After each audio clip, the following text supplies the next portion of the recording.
Welcome back to the channel, guys. Unless you've been living under a rock, you know that we have turbulent times that are literally staring us down. A lot of people are using a lot of terms out there that they may or may not necessarily understand. We're going to be breaking down insurgency in this episode.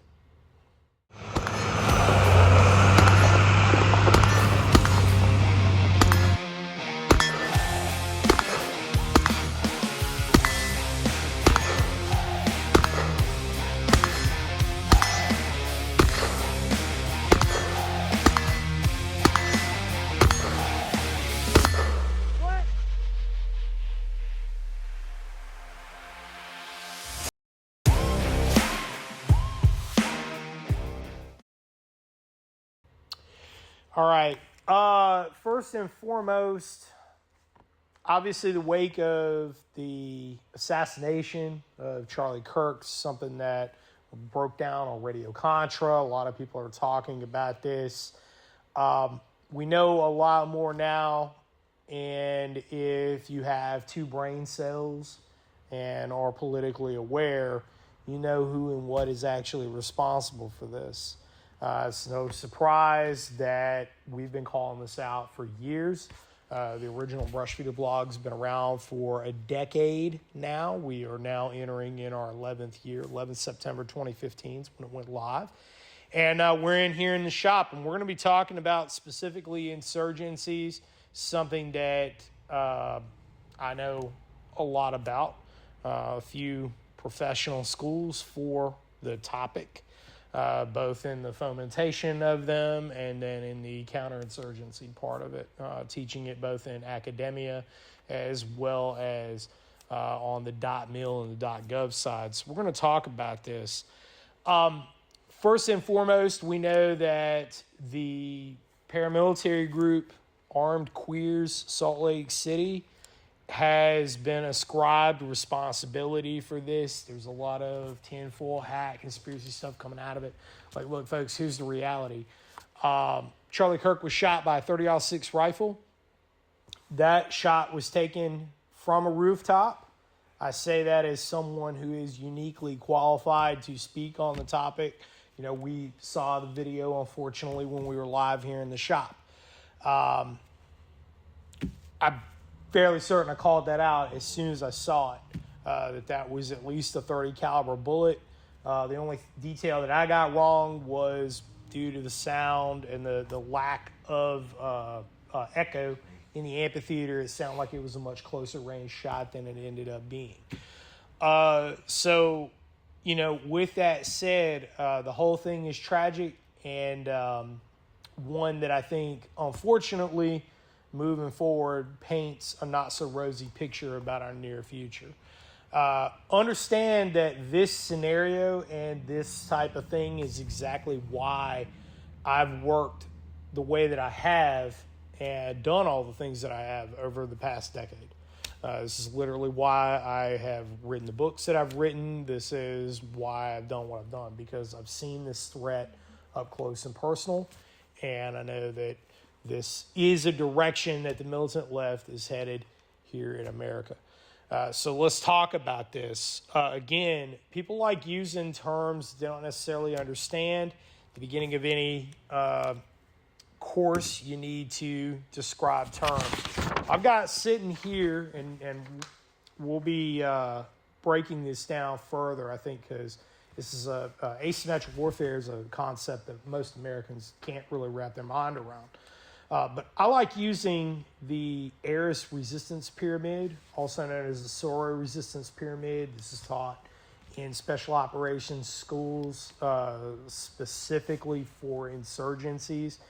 And I've got two versions of it printed out here. This is open source. There's nothing classified about any of this. You can find it on Google if you just search the SORO, Sierra Oscar, Romeo Oscar resistance pyramid. You'll be able to find these. There's two versions. The older version from 1965, which is the one I personally like. It's a little bit simpler. And then the current version that's been around for about 10 years or so, since the last resistance manual was published by the Special Operations Research Institute. So essentially, this is a road to war. All right, this pyramid is how insurgencies are formed, and each layer of it is putting the pressure essentially on a targeted regime for regime change. These are the steps that have to be satisfied in order to build up essentially your insurgency. And I'll let you read these over yourself. I'm not going to read them to you in sequence, but understand that while they are building blocks of a larger pyramid, that they don't necessarily have to happen one right after another. Insurgencies can have multiples happening simultaneously, and that the defined line that we have on both, the original, underground activities versus above ground, and then in the current version, clandestine versus overt,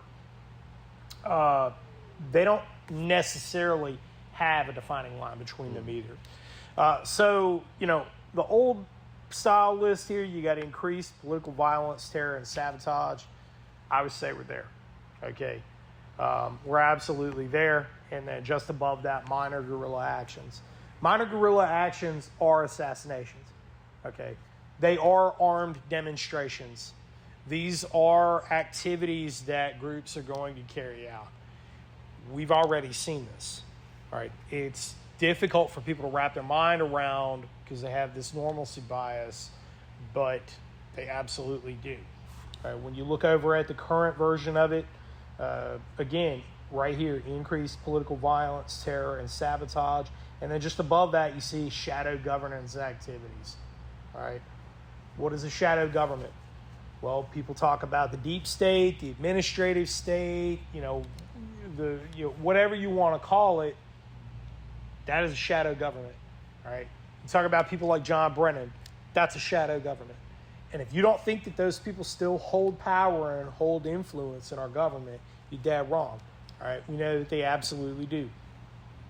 If you don't think that they have a hand in all this, that they're at least watching this with a very careful eye to see how they can stay ahead of it, you're wrong, all right? If you don't think that Democrats are actively cheering this on, I'm just going to turn you to the millions of people that you see now that are cheering this man's assassination. This is all stuff that we would have said wouldn't have been possible not even that long ago. And now here we are, right? I think it's important to note how many of these people are in positions of power in academia. How many kindergarten, first grade, through your child's basic education are cheering on a school shooting. Mm-hmm.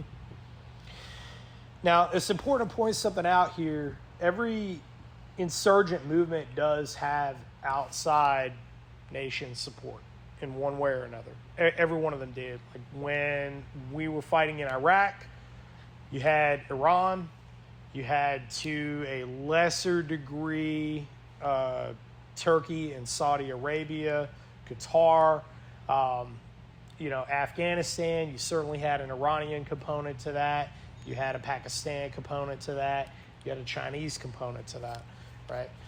Some would argue that there was a Russian component to it. While I never saw direct evidence of that, I'm not going to say it's not plausible. Okay, certainly not that it's not plausible. With that said, we know that this Armed Queers SLC, Salt Lake City group, has a lot of support from Socialist Rifle Association, which is big in Reddit. A lot of the cadre from this, the revolutionary cadre, because this is how this works, so there's nothing organic about them. They trained in Cuba, all right? Understand that the Cuban military follows a mobile warfare doctrine, and they were born of guerrilla warfare.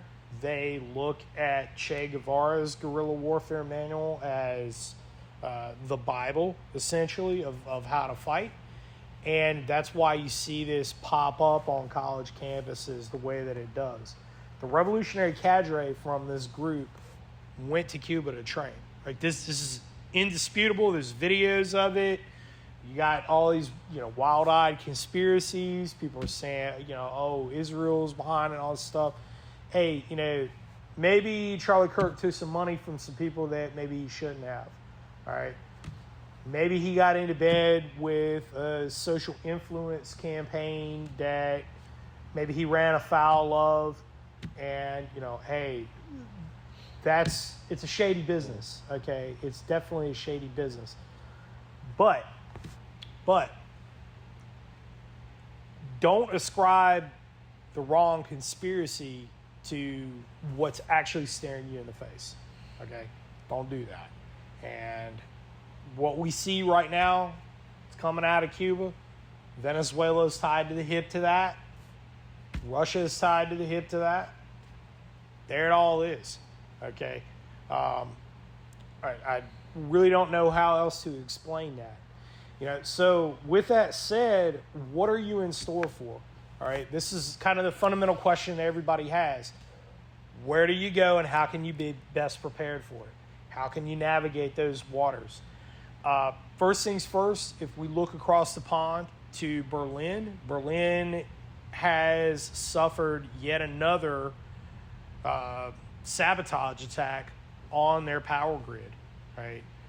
Big one. And we know that it's Marxist insurgents that are doing this.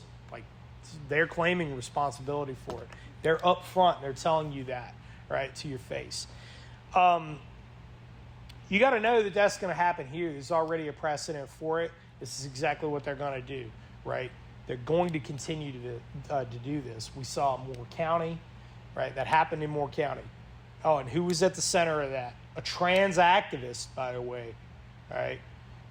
How did they have unique access to the photos? I mean, the internet wants the memory hole that. They don't want you to know that, but it's a fact, right? They had unique access to the point of entry, right? They had immediate photos that only a crime scene investigator would have had, or the person that was culpable for it. They had it. And they put it out on social media. Why'd they do that? Because they were bragging about it, right? And then they tried to project blame for that whole incident over on a anti-LGBTQ activist who was, if I recall correctly, was an active duty aviation officer at Fort Bragg, who was leading a counter protest essentially to a drag queen story time event that was happening, that was being frequented by a lot of military personnel. You need to understand that too. Everybody who seems to think like this old school mentality that we can silo the military into this bastion of conservatism, well, you're wrong about that too, right? So that type of sabotage is definitely, I think we're in store for it, right? All the signs are there. Every one of these steps that we're looking at on a resistance pyramid, both new and old, have been satisfied, and we are quickly sliding into the overt phase of this. As the Trump administration, very rightfully so, is signaling that they're going to paint Antifa as a terror organization, I think that this is about a decade too late on this. It should have happened in the first administration, but that's my opinion. They're going to go after them. These people are only going to become more violent, right?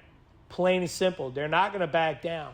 You have to understand something. For all the moral equivalence crowd out there that's going to point fingers at organizations like the Proud Boys, at Patriot Front, they're going to point to the militia movement, maybe to the 1990s, how the government went after them. There's several fundamental differences here. One is none of those organizations actively engaged in any sort of collective violence, right? They didn't do that. They didn't target citizens, right? That's historically, that is not what happened. The militia movement never did that. Patriot Front has never done that, even still. They lead demonstrations. You can say what you want. If you want to hurl criticisms at them, whatever, that's fine, right? But they haven't done that. Proud Boys never targeted private citizens, right?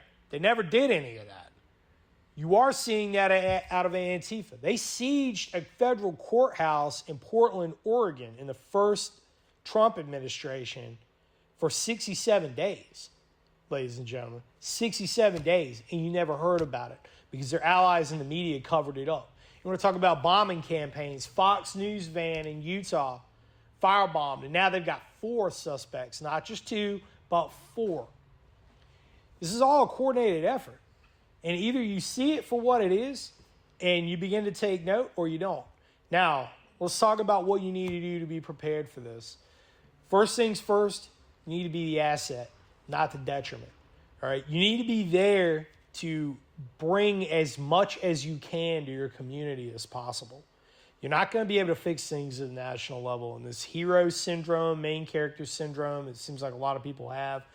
Hey, that's kind of fantasy land. Real world, you need to be able to step up to the plate, all right, if called upon. That begins with being a communications asset. This is exactly why I wrote Guerrilla's Guide to the Battlefield Radio, and it's exactly why I wrote it the way that I did. You need to be prepared in the medical sense. These events, you need to be able to provide emergency trauma aid. Not everybody has that level of training, but guess what? Not everybody's going to have an EMT standing right there. Not everybody's going to have a paramedic standing right there. Not everybody's going to have this. You have to be able to provide aid. I think about the murder of Ernie Zetruska in Charlotte, and I don't think that due to the mechanism of that wound, anybody would have been able to save her. But that brave young man who took his shirt off, that later on in that video, about a minute later, that rushed in there and took his shirt off and provided aid. That guy's a hero in my book. He did the best that he could. Now, had he had some training, I don't think, unfortunately, it would have changed things. But who knows? If the injury had been different, might have, right? But that guy, that man is an asset, and that mindset's an asset. And that brings me to my last point. You need to have the mindset to understand exactly what you're facing. Don't fall into the trap of getting sucked into your phone, get sucked into social media, get sucked into the news, all of this stuff that's telling you a lot of conflicting information or going down the rabbit hole on fruitless tinfoil hat stuff. That ain't doing nothing good for anybody. You getting trained, getting prepared, getting better equipped to be the asset and not the detriment is exactly what we need right now. That is exactly what the United States needs. That's exactly what your community needs. That's what you have to do, and you got to understand that you need to wake up. Orange Man ain't gonna fix it. All right, it's gonna be you. They targeted Charlie Kirk, and they cheered on because they want you dead. He was a stand-in for you. Understand that. And don't let his legacy end with him. And don't let his legacy be wasted. It's up to you. Get out there and do it. God bless, and we'll talk to you again soon. Brushbeater.store.